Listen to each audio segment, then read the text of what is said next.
केशवराव भोसले नाट्यगृहासह विविध विकास प्रकल्पांचं रविवारी मुख्यमंत्र्यांच्या हस्ते लोकार्पण.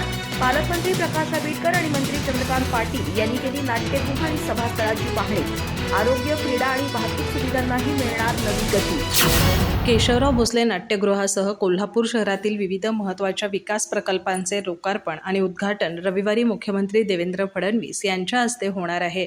मुख्यमंत्री देवेंद्र फडणवीस, उपमुख्यमंत्री एकनाथ शिंदे आणि उपमुख्यमंत्री सुनेत्रा अजित पवार यांच्यासह अन्य मान्यवर या सोहळ्यास उपस्थित राहणार आहेत.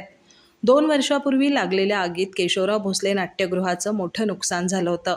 या घटनेमुळे कोल्हापूरकरांसह राज्यभरातील नाट्यप्रेमींना मोठा धक्का बसला होता. मात्र प्रशासनाच्या सातत्यपूर्ण प्रयत्नांमुळे अवघ्या दीड वर्षाच्या विक्रमी कालावधीत नाट्यगृहाच्या पुनर्निर्माण आणि नूतनीकरणाचं काम पूर्ण करण्यात आलंय.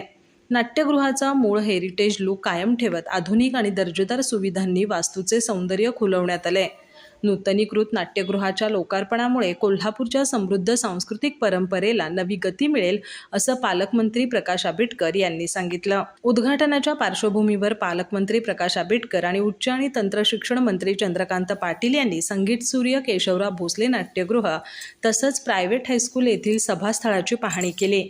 यावेळी महापौर रुपाराणी निकम, खासदार धनंजय महाडिक, आमदार अमल महाडिक, जिल्हाधिकारी डॉक्टर विजय राठोड, महापालिका आयुक्त डॉक्टर राजेंद्र भारुड, पोलीस अधीक्षक निलोत्पल, उपमहापौर अक्षय जरग, अतिरिक्त आयुक्त रविकांत अडसूळ यांच्यासह विविध मान्यवर उपस्थित होते. रविवारच्या सोहळ्यात नाट्यगृहासह शहरातील इतर महत्त्वाच्या प्रकल्पांचंही लोकार्पण होणार आहे. वैद्यकीय शिक्षण मंत्री हसन मुश्रीफ यांच्या पुढाकारातून CPR रुग्णालयात करण्यात आलेल्या विविध अद्ययावत कामांचं लोकार्पण होणार आहे. तसंच खेळाडूंसाठी अद्ययावत हॉकी स्टेडियम आणि वाहतूक व्यवस्था सुरळीत करण्यासाठी नव्या पार्किंग सुविधांचंही उद्घाटन करण्यात येणार आहे. महालक्ष्मी अंबाबाई मंदिर विकास आराखड्याअंतर्गत नुकत्याच विविध कामांचा शुभारंभ करण्यात आला.